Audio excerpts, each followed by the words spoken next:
နတ်ဖျားမတပါဟာလူပြည်လောကကိုပထမဆုံးအကြိမ်ဆင်းသက်လာခဲ့ပါတယ်။သူမရောက်ချင်းမှာပဲမြင်မာတဲ့နေရာတစ်ခုကနေပြုတ်ကျလာတဲ့အမျိုးသားတစ်ယောက်ကိုမြင်လိုက်ရလို့ချက်ချင်းပဲပွေ့ပိုက်ပြီးကဲတင်လိုက်တာပေါ့။အဲ့ဒီလူကကြောင်ကြည့်နေတာကိုမြင်တော့အနောက်တန်တဲ့နတ်ဖျားမလေးကသူ့ရဲ့နက်လက်နက်တန်ရဲကြီးနဲ့ခြောက်လန့်ပြီးဆနောက်လိုက်ပါသေးတယ်။အဲ့ဒီအချိန်မှာပဲအဲ့ဒီလူရဲ့လက်ထောက်ရောက်လာပြီးသူမရဲ့တတိပြန်ပေးဆွဲခံရပြီးအထင်နဲ့ကာကွယ်ဖို့စွတ်တိုးဝင်လာတော့တာပေါ့။သူတို့နှစ်ယောက်လုံးကြောက်လန့်တကြားဖြစ်နေတာကိုမြင်တော့မှနတ်ဖျားမလေးလည်းဆနောက်တာကိုရက်ပြီးသူ့သားကိုပြန်သိမ်းလိုက်ပါတယ်။ဒါပေမဲ့အဲ့ဒီနောက်မှာတော့နတ်ဖျားမလေးစီကနေကျေလောင်တဲ့အော်ဟစ်တန်ကြီးထွက်ပေါ်လာခဲ့တယ်ဗျ။ဘာလို့လဲဆိုတော့သူတို့နှစ်ယောက်ဟာနတ်ဖျားမလေးအခုလေးတင်ဝယ်ထားတဲ့အစားအစာတွေကိုတနင်းမိသွားလို့ပါပဲဒါကိုအားနာသွားတဲ့အဲ့ဒီလူကရော်ကြီးအနေနဲ့ရွှေငွေရတနာတွေကိုအပုံလိုက်ပြင်ဆင်ပေးဖို့သူ့လက်ထောက်ကိုခိုင်းလိုက်ပါတယ်နတ်ဖျားမလေးကတော့အပြင်ပန်းမှာအားနာတယ်လို့နဲ့လက်ခံလိုက်ပြီးတကယ်တမ်းမှာတော့သူ့အိတ်ထဲကိုအတင်းထိုးထည့်နေတော့တာပေါ့ဒါတင်မကသေးဘူးအဲ့ဒီလူရဲ့ဘန်ကတ်ကိုပါယူလိုက်ပါသေးတယ်အဲ့ဒီအချိန်မှာပဲအဲ့ဒီလူရဲ့ဖုန်းမြည်လာပြီးသူ့ဖခင်အခြေအနေစိုးရိမ်ရပြီဆိုတဲ့သတင်းကိုကြားလိုက်ရပါတယ်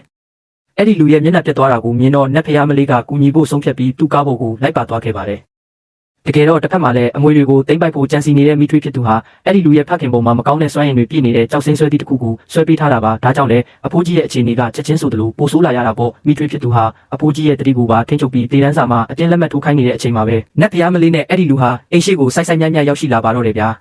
အိမ်တော်ကြီးတစ်ခုလုံးကိုမကောင်းဆိုးဝါအငွေတက်တွေလွှမ်းခြုံနေတာကိုမြင်လိုက်ရတာနဲ့နတ်ဖျားမလေးဟာသူမရဲ့နတ်စွမ်းအားတွေကိုချက်ချင်းအသုံးချပြီးအပြင်ဘက်ကအမဲရောင်စွမ်းရည်တွေကိုဖယ်ရှားလိုက်ပါတော့တယ်အဲ့ဒီအခါမှာတော့အိမ်ထဲကအဖိုးကြီးဟာတတိပြန်လည်လာခဲ့တယ်အဖိုးကြီးကခုခံမှုစူးစမ်းပေမဲ့မိထွေးဖြစ်သူကလူမိုက်တွေကိုအမိန့်ပေးပြီးလက်မောင်းတွေကိုအတင်းဖိခိုင်းကတည်တန်းစာမှာလက်မှတ်ထိုးခိုင်းနေပြန်ရောအဲ့ဒီအချိန်မှာပဲအဲ့ဒီအမျိုးသားဟာအခန်းထဲကိုစိုးဝင်လာပြီးမိထွေးရဲ့ရုပ်မာမှုတွေကိုဖွင့်ချဖို့လုပ်ပေမဲ့အခန်းထဲမှာကြံနေသေးတဲ့မကောင်းဆိုးဝါစွမ်းရည်တွေကြောင့်ခြေမလန်းနိုင်ပဲဖြစ်နေခဲ့တာပေါ့ဒါကိုမြင်လိုက်တဲ့နတ်ဖျားမလေးကအမျိုးသားရဲ့ရှေ့ကနေကာကွယ်ပေးလိုက်ပြီးဝင်လာသမျှမကောင်းဆိုးဝါးစွမ်းရည်တွေကိုပိတ်ဆို့ပေးလိုက်ပါတယ်။ဒါပေမဲ့မိထွေးဖြစ်သူကရုတ်တရက်ခလုတ်တစ်ခုကိုနှိပ်လိုက်တဲ့အခါအဖိုးကြီးဟာဆက်ရုပ်လိုထွက်လာပြီးသူ့သားကိုအပြင်ထွက်သွားဖို့မောင်းထုတ်ပါတော့တယ်။နတ်ဖျားမလေးကတော့အဖိုးကြီးရဲ့အပြုအမူကပုံမှန်မဟုတ်မှန်ချက်ချင်းရိပ်မိသွားပြီးဂါထာမန်တန်တွေကိုရွတ်ဖက်ကနတ်စွမ်းအားနဲ့အဖိုးကြီးကိုချက်ချင်းအိပ်ပျော်သွားစေခဲ့ပါတယ်။အဲ့ဒီနောက်မှာတော့နတ်ဖျားမလေးကကြောက်တုံးလေးနှဲငယ်ကိုထုတ်ပြီးကရင်ပေါ်မှာတင်လိုက်တဲ့အခါမျက်စိတမိတ်တွင်းမှာပဲအဲ့ဒီကြောက်တုံးလေးတွေကနေမော်ဝင်စီရင်တစ်ခုဖြစ်သွားပြီးအဖိုးကြီးကိုပေါ်ကမကောင်းဆိုးဝါးအငွေးတက်တွေကိုအမြန်ဆုံးဖယ်ရှားပေးလိုက်ပါတော့တယ်။မိထွေးဖြစ်သူကနတ်ဖျားမလေးကိုအဖိုးကြီးကိုဒုက္ခပေးနေတယ်ဆိုပြီးအပြစ်ဖို့စူးစမ်းပေမဲ့နောက်တစ်စက္ကန့်မှာပဲအဖိုးကြီးကလန်းလန်းဆန်းဆန်းနဲ့လုံးဝနိုးထလာခဲ့တယ်